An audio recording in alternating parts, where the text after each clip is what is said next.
मित्र हो, आज गुढीपाडवा संवत 2083ला आजपासून सुरुवात होते. हे नवं मराठी वर्ष जे आहे हे मराठी जनांना कसं असणार आहे, महाराष्ट्रासाठी कसं असणार आहे, राजकीय क्षेत्राला कसं असणार आहे, राजकीय पुढाऱ्यांबरोबरच ते तेल आणि सोन्यासाठी नेमकं काय घेऊन येणार आहे आणि सगळ्यात महत्त्वाचं म्हणजे तिसरं महायुद्ध खरंच आपल्या उंबरठ्यापर्यंत आलं आहे का, या सगळ्या गोष्टी कुंडलीच्या माध्यमातून आणि ज्योतिषशास्त्राच्या माध्यमातून समजून घेण्यासाठी आपण आज चर्चा करणार आहोत. संक्षिप्त स्वरूपात जगविख्यात ज्योतिषी पंडित राजकुमार शर्मा यांच्याबरोबर. नमस्कार पंडितजी, आपलं टाईम महाराष्ट्रामध्ये खूप खूप स्वागत. आज गुढीपाडवा आपण साजरा करतोय आणि या गुढीपाडव्याच्या निमित्ताने तुम्ही मराठी जनांना हे येणारं नववर्ष कसं असेल आणि त्यात नेमकं काय काय घडू शकतंय हे आपण सांगावं अशी माझी आपल्याला विनंती आहे. नमस्कार दर्शकों, मैं पंडित राजकुमार शर्मा आपको गुड़ी पाड़वा और संवत 2083 का बहुत बहुत आशीर्वाद और शुभेच्छा देता हूँ. पंडितजी, गुढीपाडवा हा 3.5 मुहूर्तांपैकी एक मुहूर्त समजला जातो. अनेक लोक नव्या गोष्टींची सुरुवात या दिवशी करतात. गुढीपाडव्याचं आणि हिंदू संस्कृतीचं जे महत्त्व आहे ते तर तुम्ही आम्हाला सांगाच, पण आज आता आपण जेव्हा हा शो शूट करतोय त्या दिवशी आहे अमावस्या आणि गुढीपाडव्याच्या दिवशी कधी मुहूर्त आहे, काय करायला हवं, या संदर्भात आपण संक्षिप्त स्वरूपात काय सांगाल? फर्स्ट ऑफ ऑल, शुभम करोति कल्याणम आरोग्यम धन संपदा सर्व मनोकामना सिद्धिपूर्णम भवतु. गजाननम भूतगणादिसेवितं कपितजम्बूफलचारु भक्षणम उमासुतं शोक विनाशकारकम नमामि विघ्नेश्वर पाद पंकजम. आज 18 तारीख है और अमावस्या है, बुधवार की अमावस्या, और कल गुरुवार है, 19 तारीख है. 19 तारीख को गुड़ी पाड़वा का दिन है. सबसे पहले हमारे जितने भी टाइम महाराष्ट्र के प्रेक्षक हैं उनको गुड़ी पाड़वा की बहुत बहुत शुभेच्छा. भगवान आप सबको हमेशा सुखी रखे, प्रसन्न रखे और आप जीवन भर सिद्ध और प्रसन्न रहें. अब बात करते हैं गुड़ी पाड़वा की और संवत की.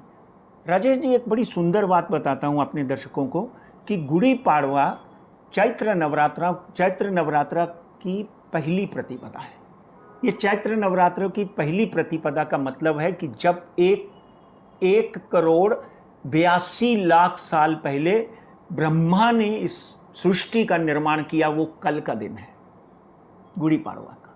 संवत 2083 कल से शुरू हो रहा है. 2082 जो है वो आज ख़त्म हो जाएगा. अमावस्या का दिन है. कल 8 बजे तक अमावस्या का मुहूर्त है, मगर 6:52 से अकॉर्डिंग टू मुहूर्त शास्त्र, मुहूर्त के ग्रंथ हैं जो, उसके हिसाब से, उपनिषदों के हिसाब से 6:52 के ऊपर शुरू हो जाता है. आप पहली आंगुल 7 बजे कर सकते हो और उसके बाद में जैसे ही आप तैयारी करते हो गुड़ी की, गुड़ी आप उड़वाना चाहते हैं या गुड़ी आप लगाना चाहते हैं अपने घर में, उसका मुहूर्त 8 बजे के बाद का ही रखिए. 8 से 9:30 बजे तक आप वो मुहूर्त रखिए और उतारने के लिए 4:52 से लेकर 5:13 तक वो मुहूर्त है, जिसमें आप अपनी गुड़ी जो है घर में लगाई हुई है, जो सिद्धि और रिद्धि का प्रतीक है, उसको उतार सकते हैं. गुड़ी के बारे में छोटी सी एक बात मैं बोलना चाहता हूँ. उसके ऊपर एक तांबे का लोटा होता है जो हमें ये प्रतीत करता है कि हमारे घर में, हमारे बर्तनों में हमेशा बरकत रहे, हमारे को भोजन जो है वो पचे और अच्छा लगे. और उसके बाद में उसके साथ में एक नीम का डाली जो है वो भी लगाई होती है. ये जो नीम है ये आपके आरोग्य के लिए है. साथ में मिश्री यानी पताशे होते हैं मीठे, वो इसलिए कि आपकी ज़ुबान, आपकी वाणी जो है वो हमेशा मीठा बोले. और उसके साथ में एक कपड़ा होता है, और रोटी, कपड़ा और मकान तो सबको चाहिए. इसके लिए ये चारों चीज़ों का समावेश बहुत ही सुंदर है. इस कपड़े जो हैं वो आपका तन ढकते हैं, आपका आचार दिखाते हैं. इसलिए गुड़ी पाड़वा की आपको बहुत बहुत शुभेच्छा. मगर एक बात भूलिए मत, कल जो संवत शुरू हो रहा है वो उसका नाम है रौद्र संवत 2083. इसको मत भूलिए, रौद्र संवत 2083. रौद्र का नाम लेते ही मन में नकारात्मकता आ जाती है. बटुक भैरव और काल भैरव की याद आ जाती है। तो इसलिए इस रौद्र संवत 2083 में क्या होगा, आइए बात करते हैं। पंडितजी, जर आपण पाहिलं तर आपल्याकडे 12 राशी आहेत. या 12 राशींसाठी हे जे मराठी वर्ष आहे, नववर्ष, हे कशा स्वरूपात असेल ते अगदी संक्षिप्त स्वरूपात सांगा. देखिए, इसमें 3-4 चीज़ें ध्यान रखिए कि कल मीन राशि है और मीन राशि में शनि और शुक्र की इस वक्त प्लेसमेंट है। शनि और शुक्र जो हैं वो दोनों मित्र हैं, मगर गुरु की राशि में है और गुरु इस साल का राजा है और मंगल इस साल का मंत्री है। हर संवत का मुहूर्त के हिसाब से, पंचांग के हिसाब से एक राजा होता है और एक ग्रह मंत्री होता है। गुरु तो संस्कार देता है, विद्या देता है, धर्म देता है, मगर गुरु की प्लेसमेंट देखने वाली जरूर। बहुत से एस्ट्रोलॉजर्स बोलते हैं कि गुरु की वजह से बहुत कुछ बदलाव आएगा, बहुत कुछ आपके जीवन में अच्छा आएगा, मगर गुरु की प्लेसमेंट देखनी बहुत ज़रूरी है। गुरु मिथुन राशि में इस वक्त विराजमान है और गुरु का सबसे बड़ा शत्रु तो बुध है। जब बुध की राशि में गुरु बैठा हुआ है तो रौद्र संवत के बाद में विष योग का निर्माण हो रहा है। आपने पूछा राशियों की बात करते हैं, तो डेफिनेटली मैं इसके ऊपर भी लोग दर्शकों का मार्गदर्शन करूंगा। मेष राशि की बात करें तो मेष राशि वालों के लिए अति उत्तम साल रहेगा। आपको धन लाभ और सुंदर, अगर शादी नहीं हुई तो स्त्री के योग बनेंगे, मगर मंगल आपकी राशि का अधिपति है। आप ध्यान रखें कि गुस्सा मत करें, क्रोध से दूर रहें। वृषभ राशि की बात करें तो शुक्र और शनि इस वक्त मीन राशि में है। शुक्र शनि की युति आपको धन लाभ, विदेश लाभ, हर तरह की व्यापार लाभ के योग बनाएंगी। और कहीं भी अगर कोर्ट कचहरी का केस चल रहा है तो वो भी खत्म हो जाएगा। ये बड़ी सुंदर बात है। अब तीसरी राशि जिसमें अभी बोला कि मिथुन राशि में गुरु विराजमान है, किसी भी तरह का रिस्क आप अगले 3 महीने तक तो मत लीजिए, क्योंकि गुरु अतिचारी है। 11 मार्च को गुरु अतिचारी हुआ है। 2 जून तक मिथुन राशि वाले कोई भी ऐसा डिसीजन ना लें जिससे आपको हानि हो। रिस्क टेकिंग शेयर मार्केट है या किसी तरह का कोई व्यापार है, उसमें रिस्क टेकिंग फैक्टर नहीं होना चाहिए। ओम गुरुवे नमः, साईं बाबा की आराधना करें। इसलिए मिथुन राशि वालों को बहुत ध्यान रखना, और उनको सेहत का भी ध्यान रखना पड़ेगा। ऐसा नहीं कि सिर्फ पैसे का हाँ, पैसा, सेहत, घर का क्लेश, इनसे आपको दूर रहना पड़ेगा। चौथी राशि की बात करते हैं, कर्क राशि। कर्क राशि का स्वामी भी चंद्रमा है। चंद्रमा और गुरु गुरगज केसरी योग बनाते हैं। कहीं ना कहीं आपको अपनी मानसिक परेशानियों को समझना पड़ेगा। कहीं भी कोई भी मानसिक परेशानी है तो आप डेफिनेटली उसी वक्त भ्रामरी और योगा और प्राणायाम शुरू कर दें। कर्क राशि वालों के लिए डेफिनेटली ये साल 9 मंथ बहुत अच्छे हैं, मगर 12 अप्रैल के बाद आपके दिन अच्छे आएंगे। अब बात करते हैं सिंह राशि की। सिंह राशि के स्वामी सूर्य हैं। सूर्य और शनि इकट्ठे बैठे हुए हैं। सूर्य और राहु इकट्ठे बैठे हुए हैं। सूर्य, राहु, मंगल और बुध। जब राहु के साथ सूर्य है तो ग्रहण योग लग जाता है। कृपया किसी तरह का डिसीजन अगले 35 दिन तक ऐसा ना लें जिससे आपको हानि हो। अगर कोई आपका कोर्ट कचहरी में केस चल रहा है उसको पोस्टपोन कर दें, केस हार सकते हैं आप। सिंह राशि वालों को दहाड़ने की आदत होती है, अपनी शोबाजी करने की आदत। शांति से काम करेंगे तो आपका, देखिए ये 20-25 दिन तो आपको सिंह राशि वालों ध्यान रखना पड़ेगा। आगे चलते हैं कन्या राशि। कन्या राशि का स्वामी बुध है। बुध की बात करें तो बुध भी इस वक्त अगर हम कुंडली के हिसाब से देखें तो सूर्य के साथ बुधादित्य योग बनाकर बैठा हुआ है। पढ़ाई लिखाई में बच्चों को अच्छे नंबर आएंगे। कन्या राशि वाले आगे आने वाले दिनों में प्रगति करेंगे, मगर 3 से 4 दिन जो अगले हैं उनको अपने गाड़ी का ध्यान रखना पड़ेगा। गाड़ी तेज़ नहीं चलानी, ड्राइवर को भी बोल देने का कि तेज़ मत चलाएं, टायर अपने अच्छे रखें। आगे बात करते हैं तुला राशि की। तुला राशि का स्वामी शुक्र है। शुक्र और शनि इकट्ठे बैठे हुए हैं, राजयोग का निर्माण कर रहे हैं। जो आपने सोचा नहीं था वो भी आपके जीवन में आएगा। जो आपने जस्ट स्वप्न में सोचा था कि यार मेरे पास 10 करोड़ आ जाए, मेरे पास ये आ जाए, मेरे पास गाड़ी आ जाए, धन वाहन और घर, इन तीनों का सुख मिलने वाला है तुला राशि वालों को। आगे बात करते हैं वृश्चिक राशि की। वृश्चिक राशि के स्वामी मंगल है। मंगल, सूर्य और राहु कुंभ राशि में बैठे हुए हैं। आप वृश्चिक राशि वालों से ध्यान दें, क्योंकि वृश्चिक राशि हमारे प्रधानमंत्री साहब की भी है। कहीं भी ओवर कॉन्फिडेंस में कोई भी प्रॉमिस मत करें। हो सके तो अगले 14 से 15 दिन शांत रहें, उसी में ही आपकी भलाई है। मंगल भी चेंज होने वाला है, सूर्य भी चेंज होने वाला है। ये सब तीनों चारों जो हैं वो मीन राशि में चले जाएंगे। आगे बात करते हैं धनु राशि की। धनु राशि का स्वामी गुरु है। बहुत से पंडित आपको बोलेंगे कि कोई चिंता का विषय नहीं, आपके लिए उत्तम है, पर गुरु की प्लेसमेंट देखनी बहुत ज़रूरी है। 2 जून तक धनु राशि वाले ध्यान रखें। It's not going to be easy. हर चीज़, पानी भी फूंक फूंक कर पिए तो आपके लिए फ़ायदेमंद होगा, मगर अगर विष्णु सहस्त्रनाम रोज सुनेंगे या पढ़ेंगे तो आपको किसी भी तरह की हानि नहीं होगी। मकर राशि की बात करते हैं। मकर राशि के स्वामी शनिदेव है। शनि और शुक्र इकट्ठे बैठे हुए हैं, राजयोग का निर्माण हो रहा है। मगर आपके छठे घर में गुरुदेव बैठे हैं। सेहत का ध्यान रखें। दांत की तकलीफ़ है तो उसका ध्यान रखें, कहीं पेट की तकलीफ़ है तो उसका ध्यान रखें, उपचार करें। मगर मकर राशि वालों के लिए डेफिनेटली ये संबत उत्तम, सबसे तुला और मकर राशि वालों के लिए बहुत ही उत्तम समय है। आगे बात करते हैं कुंभ राशि की। कुंभ राशि के अंदर इस वक्त बुध, सूर्य, मंगल, राहु चारों बैठे हुए हैं। ऐसे जाएगा आपका पीरियड वॉलेटाइल। कभी आपने 50 करोड़ कमा लिए, कभी आपने 75 करोड़ गंवा लिए। ये वॉलेटिलिटी में शांति से चलें, अपनी एक्सरसाइज रोज़ करें, प्राणायाम रोज़ करें, भगवान का नाम रोज़ लें, अच्छा ही है ऑलमोस्ट। पर 80-20 मीन राशि की बात करें तो मीन राशि में ही तो कल प्रभु की कृपा से रौद्र संवत का उदय काल हो रहा है। मीन राशि के स्वामी भी गुरुदेव हैं, तो गुरु की जो प्लेसमेंट है बुध की राशि में है, तो मीन राशि वालों को अपने खर्चों पे कंट्रोल करना पड़ेगा। बस बाकी कोई प्रॉब्लम नहीं है, खर्चों को कंट्रोल करें। हो सके तो 2 जून तक जो गुरुदेव अतिचारी हैं तब तक खर्चों को कंट्रोल करें। धन आपके पास बहुत है, संभाल कर रखें, संभाल कर निवेश करें। ये 12 राशियां थी।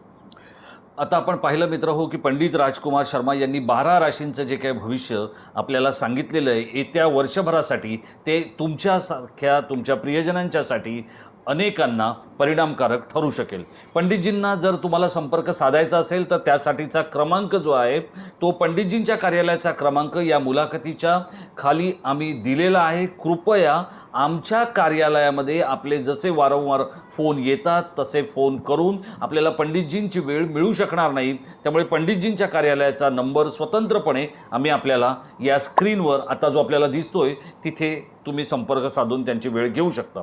पंडितजी, हे झालं आता सर्वसामान्य नागरिकांचं भविष्य आणि भवितव्य।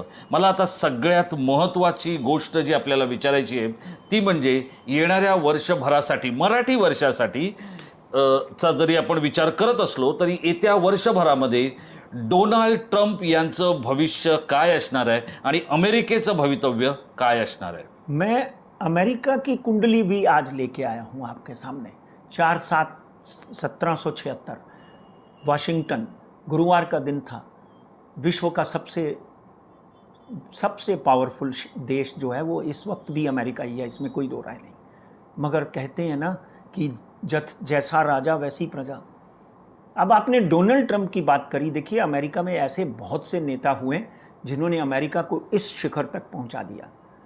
मगर इस वक्त राजेश जी, मैं अपने दर्शकों के मन में डर नहीं डालना चाहता।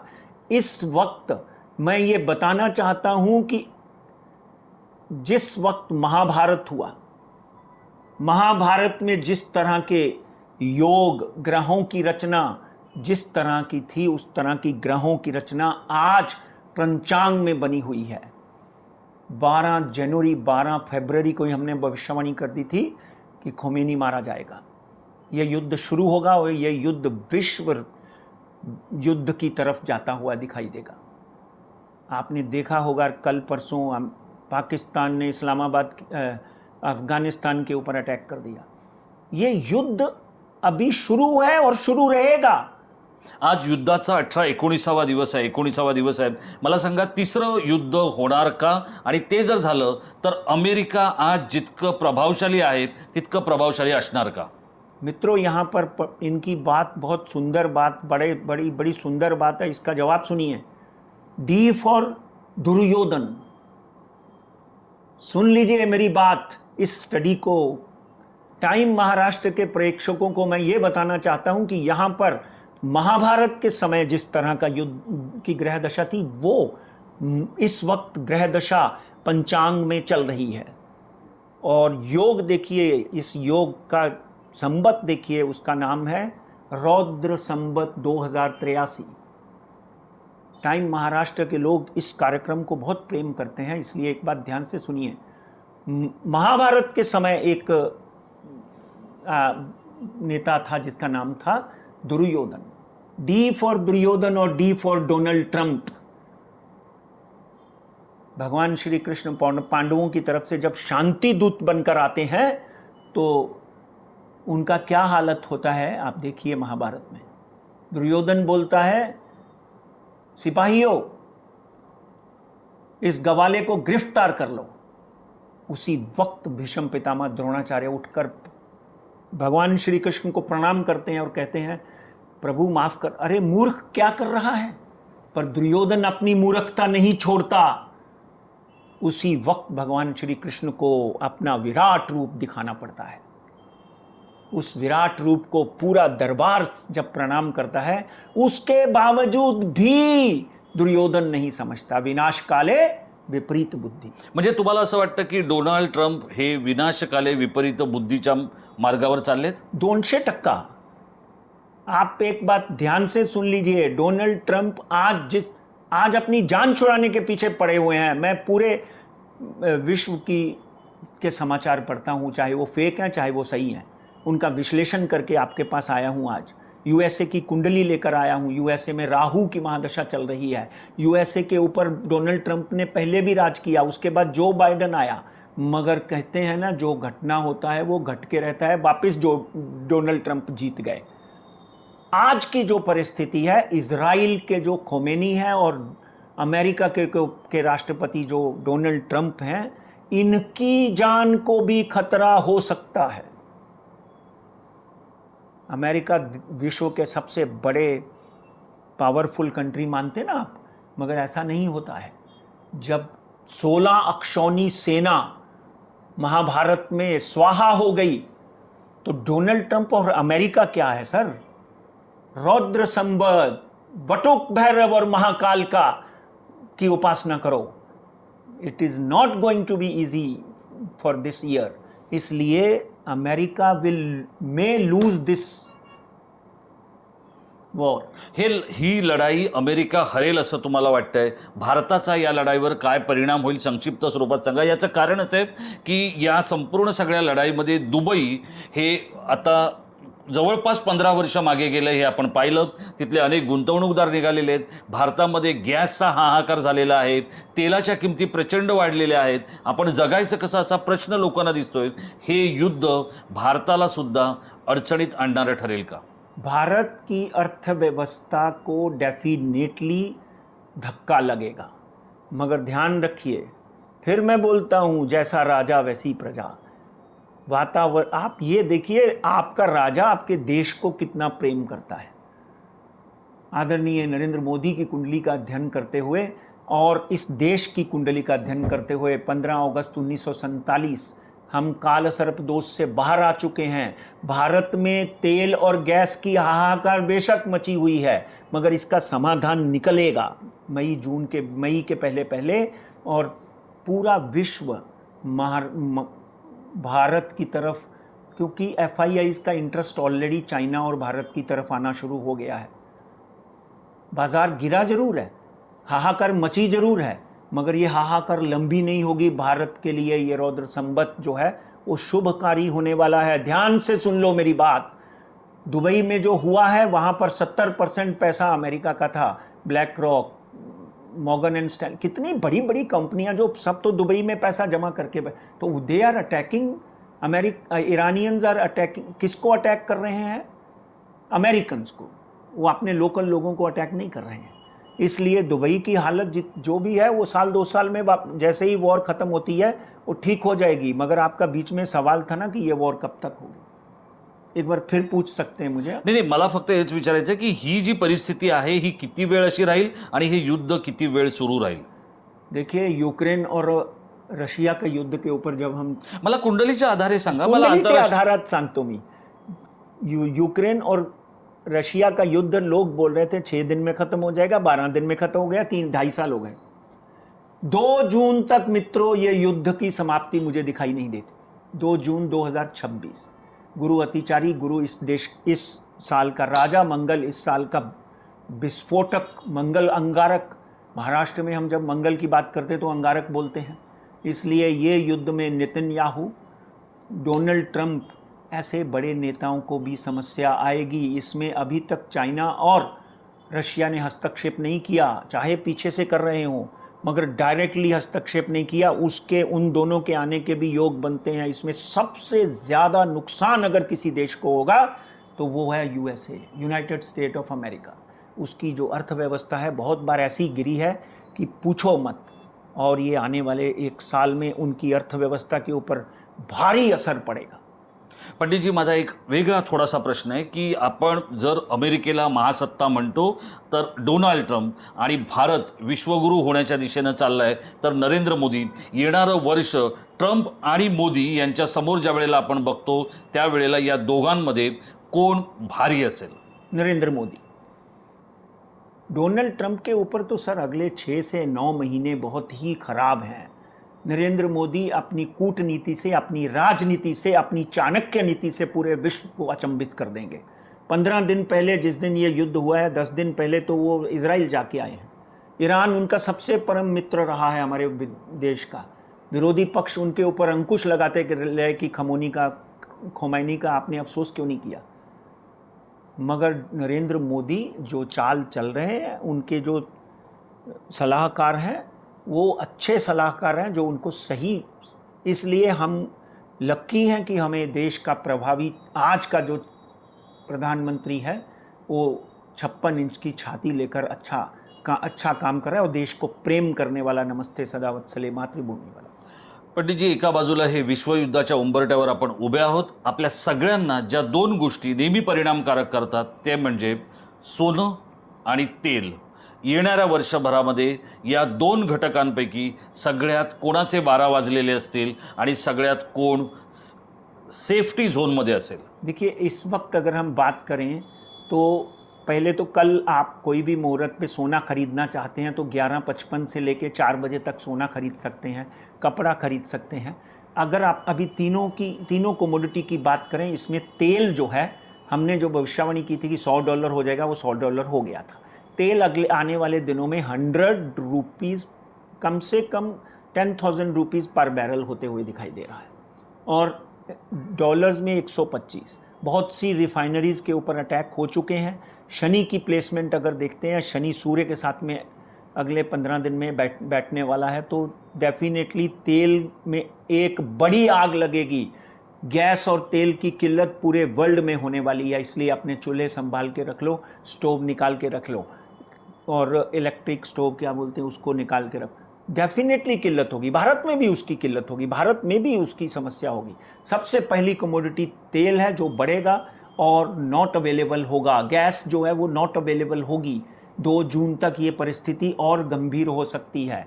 अब बात करें सोने की, सोना और चांदी, जिस तरह चांदी 4 लाख रुपया टच करके आई, अब आज की परिस्थिति चांदी की 250 260 की है। ज़्यादा से ज़्यादा चांदी 220 225 तक आ सकती है। चांदी वापस 3 लाख तक जा सकती है, 3 सवा 3 लाख तक जा सकती है। इसी तरह सोने की बात करें तो सोना 145 150 वो नीचे नहीं आता।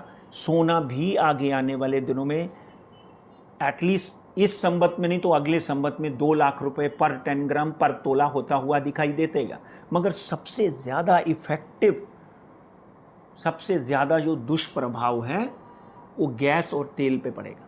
पंडितजी, आता हे तर आपण सगळं आंतरराष्ट्रीय पातळीवरती पाहिलं. आता आपण राष्ट्रीय पातळीवर येऊया. 4 राज्यांमध्ये निवडणुका आहेत आणि सगळ्यात महत्त्वाचं, नरेंद्र मोदींना जी वाघीण नडते तिचं नाव आहे ममता बॅनर्जी. ममता बॅनर्जींचं येणाऱ्या निवडणुकीमध्ये काय होणार, कलकत्त्यामध्ये काय होणार आणि अशाच पद्धतीत भाजप यशस्वी होणार की अयशस्वी होणार या 4 राज्यांमध्ये संक्षिप्त स्वरूपात? देखिए, शुभेंदु अधिकारी और ममता बनर्जी दोनों इकट्ठे एक दूसरे के सामने फिर लड़ रहे हैं। पिछले इलेक्शन में हमने शुभेंदु अधिकारी को जिताया था आपके चैनल के माध्यम से ही, और ममता को हराया था, मगर बोला था कि ममता ही चीफ मिनिस्टर बनेगी। इस वक्त मैं अगर बात करूं, ममता बनर्जी शुभेंदु अधिकारी से जीतकर भी हार सकती है। पहले हमने म्हणजे बोला, काय?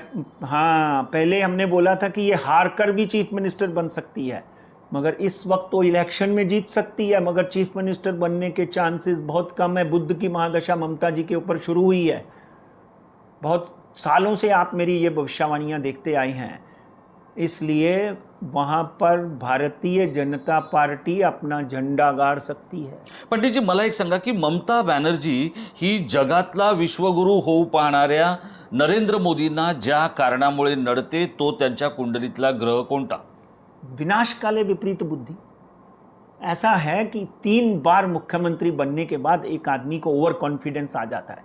वहाँ के वो गरीब लोगों की का मसीहा है ममता बनर्जी। मैं तो बंगाल में गया हूँ, कहीं ना कहीं उन्होंने जब भी मोदी, देखिए उनके लोग जो हैं उनमें से इतर जाति के लोग ज़्यादा हैं, जिनमें से एक बहुत बड़ा गुट छोड़ के चला गया, उसने अपनी पार्टी बना ली है वहाँ पर, उनका नाम नहीं लूँगा मैं। इतर गुट बहुत ज़्यादा बड़ा है, और इंडिया हो या बंगाल के इतर गुट, मुस्लिम कम्युनिटी हो, तो वो लोग सपोर्ट करते हैं ममता जी को। और ममता जी को वो सब करना है जीतने के लिए जो उनको जीतने के लिए सहायता करता है। वो चाहे नरेंद्र मोदी हो, चाहे डोनाल्ड ट्रंप हो, वो सबको गाली देने को के लिए तैयार है। मगर सबसे सिंपलेस्ट राजनीतिज्ञ अगर मैंने कोई देखी है तो ममता बनर्जी है। आज भी 500 रुपये की साड़ी और 500 रुपये की चप्पल पहनती है, और अपने चीफ मिनिस्टर के घर में ऐश्वर्या के लिए नहीं गई नहीं, अपने पुराने घर में रहती है।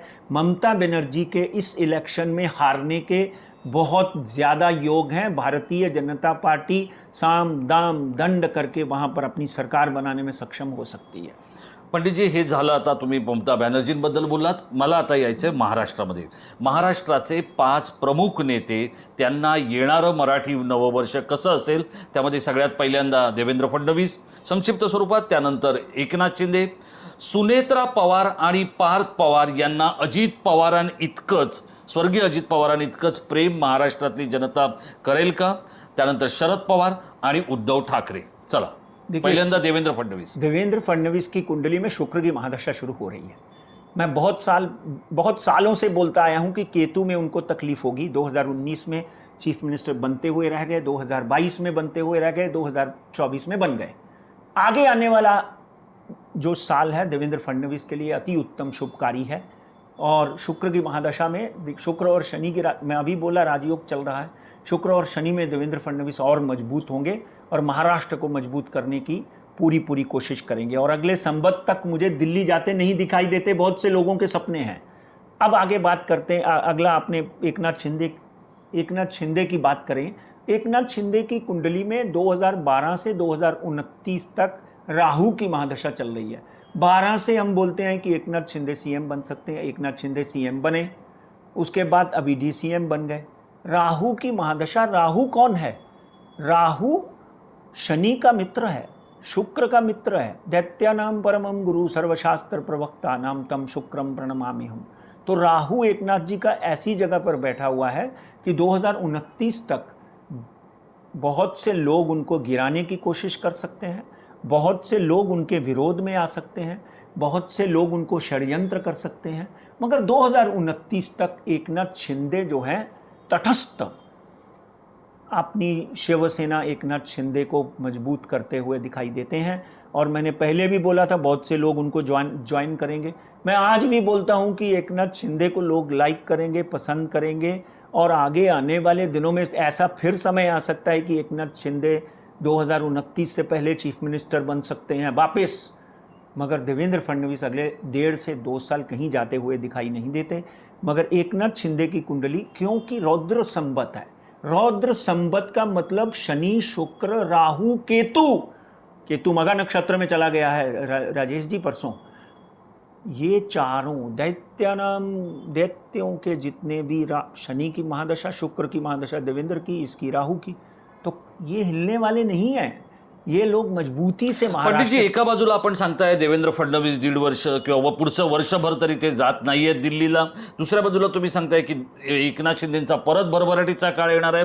अनेक लोक आता तुम्हाला असं म्हणतील की तुम्ही दोन्हीकडे वाचताय, पण कुंडलीच्या आधारे तुम्ही तटस्थपणे हे सांगावं की स्वर्गीय अजित पवारांना अत्यंत निर्विवादरित्या प्रेम मिळालं महाराष्ट्राचं. सुनेत्रा पवार आणि पार्थ पवार यांना 28 जानेवारीला स्वर्गीय अजित पवारांना अपघात झाला. त्यानंतर अवघ्या 3 दिवसामध्ये शपथ घेतली सुनेत्रा पवारांनी आणि आता पार्थ पवार खासदार झाला. पण या दोघांनाही आपल्या धन्या इतकं, म्हणजे सुनेत्रा पवारांना आपल्या नवऱ्या इतकं आणि पार्थ पवारला आपल्या वडिलांइतकं प्रेम महाराष्ट्र देईल का? सुनेत्रा पवारांची कुंडली काय सांगते? सुनेत्रा पवार की जब हम कुंडली देखते हैं तो मैं 2020 से ही बोलता आया हूं कि ये राजनीति में प्रवेश करेंगी, मगर 2019 से ही, और राजनीति में प्रवेश किया। सुप्रिया के सामने हारने के बावजूद भी वो राज्यसभा मेंबर बनी। अब जिस तरह की अनहोनी घटना, जिस तरह की दुखद घटना हुई, उसके बाद उनको डीसीएम बना दिया गया। डेफिनेटली सुनेत्रा पवार, एकनाथ शिंदे और देवेंद्र फडणवीस महाराष्ट्र की सफलता के लिए, सुख के लिए आगे काम करते रहेंगे। और महाराष्ट्र में जितना दादा को प्रेम मिला, उतना ही प्रेम सुनेत्रा पवार को मिलेगा। इनफैक्ट और हमदर्दी मिलेगी, क्योंकि दादा ने बहुत से लोगों का जीवन जो है वो सुखी किया था, बहुत से लोगों को आगे बढ़ाया था। मेरे पास अजीत पवार की कुंडली भी है, 22 जुलाई 1959। मगर मित्रों, सुनेत्रा पवार आगे आने वाले दिनों में एनसीपी को मजबूत करेगी, मगर शरद पवार के बिना। दादा तो बोल रहे थे ना कि हम मिक्स हो जाएंगे, इकट्ठे हो जाएंगे, तभी मैंने भी बोला था, तभी होने के योग बने थे, मगर आज नहीं है। आपने एक बीच में सवाल किया कि मैं एकनाथ शिंदे और देवेंद्र फडणवीस के बारे में बोल रहा हूँ कि एकनाथ शिंदे पुनः मुख्यमंत्री बन। सर 2029 तक बोला है, अगले 1.5-2 साल कोई चांस नहीं है, एक बात ध्यान रखिए। मगर देवेंद्र फडणवीस मजबूती से भारतीय जनता पार्टी का झंडा गाड़ कर आगे बढ़ते जाएंगे। सुनेत्रा पवार को डेफिनेटली महाराष्ट्र में एक बहुत ज़्यादा उनकी सौम्यता और उनके काम को सराहा जाएगा। अभी पिछले दिनों उन्होंने स्त्रियों के लिए कोई नया नियम बनाया। डेफिनेटली सुनेत्रा पवार खुद अब एक ऐसे परिवार से है जो राजनीति में है, राजनीति में थे। अजीत पवार की पत्नी होने के बाद तो फिर उनको 40-50 साल का एक्सपीरियंस यहाँ भी है, इसलिए उनको तजुर्बा है। किचन कैबिनेट को छोड़कर जब वो राजनीति में उतरी हैं तो she will be a very very successful politician. पंडितजी, आता आपण ज्यांच्याशिवाय विचार करू शकत नाही अशी व्यक्ती शरद गोविंद पवार, वय वर्ष 86, पुन्हा राज्यसभा। शरद गोविंद पवार, उनकी जब हम कुंडली का अध्ययन करते हैं, बुद्ध की महादशा शुरू हुई है। आपको याद होगा मैंने आपके चैनल के माध्यम से बोला था कि उनकी अब चालें चलने की बात जो है वो ख़त्म हो चुकी है। उनकी कोई चाल जो है वो सक्सेसफुल नहीं होगी, बहुत से लोगों को दुख भी हुआ। मगर इस वक्त मैं पवार साहब से एक ही अनुरोध करूंगा कि राजनीति में अच्छे और बुरे दिन उन्होंने बहुत देखे हैं, राज भी देखा है, राजहानि भी देखी है। मगर इस वक्त मैं उनसे यही अनुरोध करूंगा कि राज्यसभा मेंबर जरूर बन गए हैं आप, मगर आपको अपने स्वास्थ्य, अपनी प्रकृति के ऊपर ध्यान रखना पड़ेगा। 19 जून 19 जुलाई के बीच के, ये 19 जून 19 जुलाई के बाद आपको हो सकता है और तकलीफ आए, मगर आयु के हिसाब से अगर आपकी आयु अच्छी है भी तो सेहत जो है वो आपके शरीर का साथ कम देगी। इसलिए हो सके तो ज़्यादा से ज़्यादा धर्म कर्म मेडिटेशन करें, उससे आपको लाभ मिलेगा। मगर जो आपने बोला कि सबसे दिग्गज, सबसे नहीं, हर आदमी के देखिए उनकी एज हो चुकी है, एज के साथ में जो शरीर में दिमाग होता है वो कितना साथ देता है ये मेरे से ज़्यादा आप जानते हो। कहीं ना कहीं अब जो उनकी जो नीतियां थी वो नीतियां अभी काम नहीं आएंगी और म्हणजे नीतियां चाणक्य नसेल असं तुम्हाला म्हणायचं. यस वो नीतियों का अभी सुप्रिया को लाभ मिल सकता है.